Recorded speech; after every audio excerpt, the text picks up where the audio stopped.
Herkese merhaba arkadaşlar, kanalımıza hoş geldiniz. Afra Saraçoğlu ve Okan Buruk'tan aşk iddialarına ilk yanıt. Afra Saraçoğlu ile Okan Buruk'un aşk yaşadığı iddiası magazin dünyasından bomba etkisi yarattı. Akşam yemeği ve sosyal medya takibinin söylentilerinden kulaktan kulağa yayılırken Afra Saraçoğlu iddialara res çekti. "Böyle bir şeyden haberim bile yok.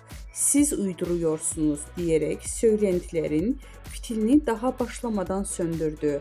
Bizden bu kadar arkadaşlar. Videoların devamını gelmesini istiyorsanız da kanalımıza abone olmayı unutmayalım. Hoşça kalın.